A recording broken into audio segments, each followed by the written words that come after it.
What's up? Are we all drinking tonight? Woo! Yeah, I love getting drunk. I don't know about you guys. The reason I love getting drunk is because whenever I drink, I feel like I'm invincible, right? I feel like I could solve every problem that's set in front of me, and I feel like the world's just made for me.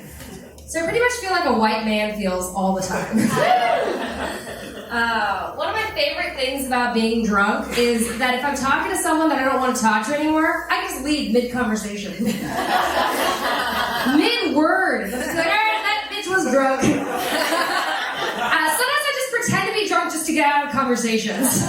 Works every time. And you just pretend that you don't remember the next day. It's perfect. Today, guys, we are so excited that we have Sarah Albritton here with us. Sarah, how are you? And thank you for being here. Oh, thanks so much for having me. I'm doing great. I live in Los Angeles. It's gorgeous every day. Yeah, because you came from Chicago, so I know you're like, I am really living my best life in this warm weather. Yeah, I can't wait till winter to when my friends in Chicago are dealing with that negative 20-degree wind chill and stuff.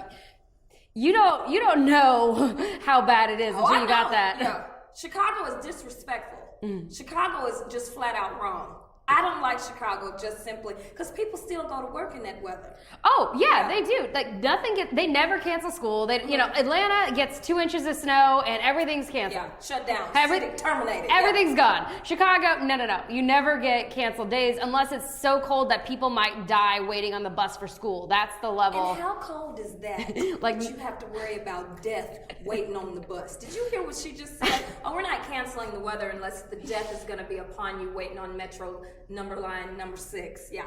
Yeah, it's basically, I think like when it gets to like over negative 25-degree wind chill, and I've been to it where it's like negative 35, Jesus. Yeah, that's like a totally different level. We have thunder snow. It's a thunderstorm with snow.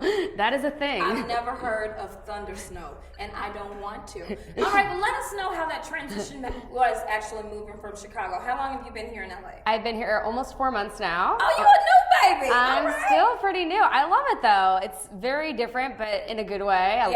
And I love the people here. People here are so nice. Everyone's doing their thing. Something. They want something from you. Yeah. I'm sorry. Yeah. Well, yeah. I mean, I'm dealing with a lot of that too. She does have a podcast called Sleeping with Sarah. So yes, I got to get into that because when I was on your podcast, we talked about options. Mm-hmm. This lady has options. I do have options. LA. I was gonna say, West Coast guys are way more outgoing than Midwest guys. They can't be outgoing because they worried about getting frostbite. That's why everybody overweight. I would weigh 350 pounds if I lived in Chicago because I would never go anywhere. Everybody eats and everybody drinks. I mean, the best things to do are eat and drink in Chicago. Everyone's, I realized, I was like, man, was I an alcoholic in Chicago? I might have been, I don't know.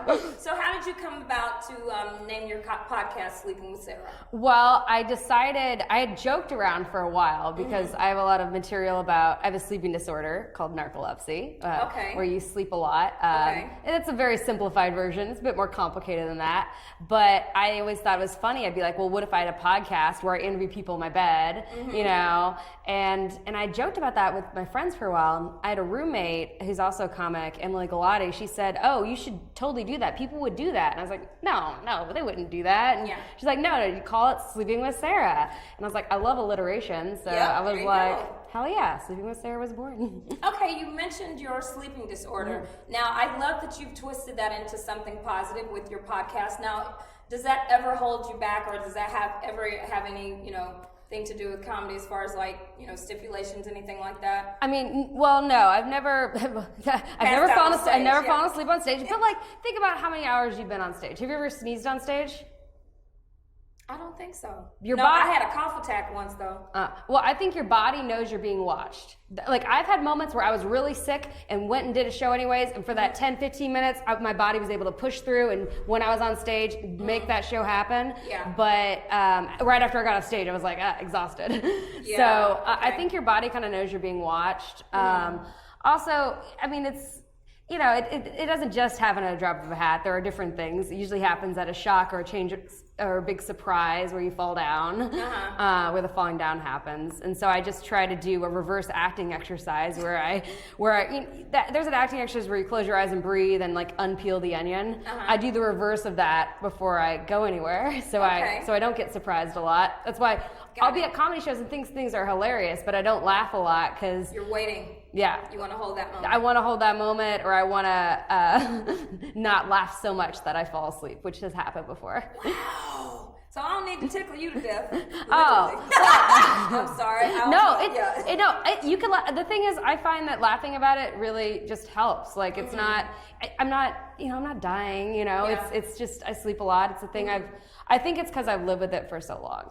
Now, are you using your comedy platform to educate people about narcolepsy? Absolutely, absolutely. I've made a PSA about narcolepsy for Sleep Awareness Week. I also have a web series that involves a narcoleptic character that is portrayed realistically, where they talk about more of the specific, symptoms of it and that sort of thing.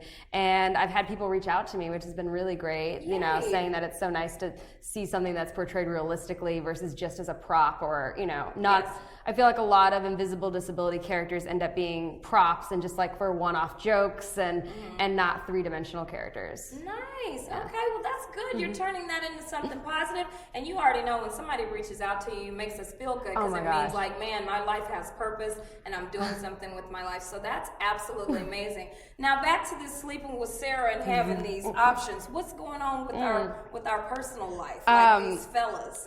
These fellas. Who is Sarah sleeping with? I'm seeing a couple different people. I've been seeing one person a little bit more, but problem with him is whenever he's been drinking, he tends to tell me that he loves me like multiple times. You don't want that? I'm a little bit hesitant when it comes to love, I think. Right now I'm about me. Okay, well, hey, be self. You just got here. You only been here for I know. So you're not in a hurry. And the thing is that I have options, so it's also like Options are good, guys. Options are good. We're not exclusive, and whenever you get drunk, you tell me that you love me, and that makes me nervous because it's like, I'm not trying to, I love how empowered she is. I love this because usually guys are the ones that get to have all the fun and say, you know what, I got this one, that one, third, Monday, Tuesday, Wednesday, Thursday, Friday, Saturday, love. Now you got options. Well, I don't have as many as when we talk. I had a show I did where I was produced a show, and I had 3 different people that I was kind of talking to come to the same show. They came to the same show. And the thing is, based on all the sitcoms you see, all the sitcoms, you're supposed to get punished. You're supposed to get caught and get in trouble for that. Yeah. And I didn't. If it's a dark room and you know how to play it off, you can get away with it. I didn't go home with any of them that night. I went home alone that night, so that was the downside. But I didn't mess up anything. But I was like, that might be too many to juggle. So this is a woman with options, like she said. Who's sleeping with Sarah? So let's see how she does on Smash, Marry, Kill.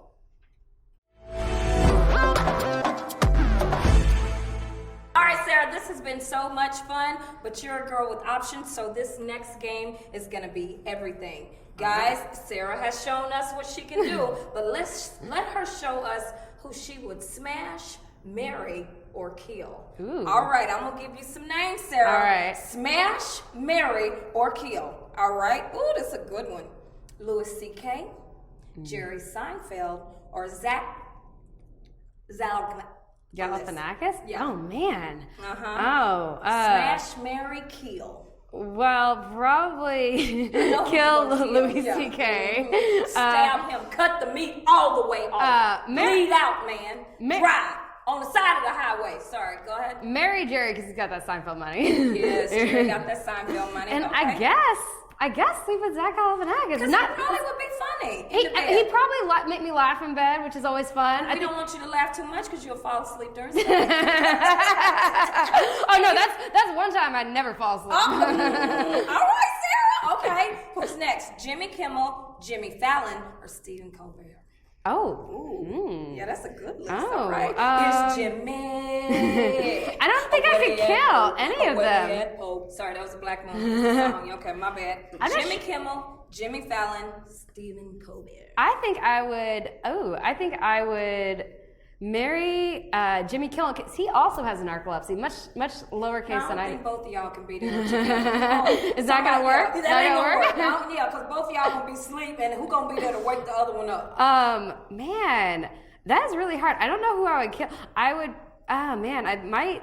I think Jimmy Kimmel. I think Jimmy Fallon would be a really good dad. I'd probably marry Jimmy Fallon. But I wouldn't want to kill. I wouldn't want to kill Stephen Colbert. You can't kill Colbert. I don't know. You gotta kill somebody, Sarah. Fine. Then marry Colbert, kill Jimmy Fallon. And smash Jimmy Kimmel? Mm-hmm. Okay, you want that Kimmel thing, all right. All right, one more. Brad Pitt, Matthew McConaughey, or Ben Affleck? Ooh. Okay. I would. I'm just thinking about this. You getting excited thinking about it too. Now this ain't smash, marry, kill. Focus, Sarah. She's about, I would probably. Actually, I would. Smash McConaughey, because I think that would be like, I think that he'd be fun for like a few times, you know, like that'd be. He got that musk look like. And also just to hear that all right, you know. Yeah. I bet he gets that request all the time to have that in bed. Yeah, he probably does. Marry Brad and I guess kill Ben. Kill Ben. Kill Ben. Sorry, Ben. Oh my gosh, Sarah, this is so much fun. We have one more game. This is the best game, in my opinion, of the day, and it's called Rapid 45. So I'm going to ask you tons of questions. You've got 45 seconds. Okay. This is showing just how fast and quick-witted comics are on their feet. So guys, get ready. Sarah's going to do Rapid 45. All right, Sarah, this is the best part of the day. I love this game. It's just showing just how quick-witted comics can be. So you've got 45 seconds to answer these questions. First thing that comes to your mind. Are you ready? Yeah. All right, here we go. What's your favorite song? Right now, whatever the bullshit Taylor Swift song is. I've got it. What is one food you wouldn't want to give up? Meat. Any meat. All the vegan people just died and passed out. Okay. If you won $1 million, what would you buy? I'd buy stocks.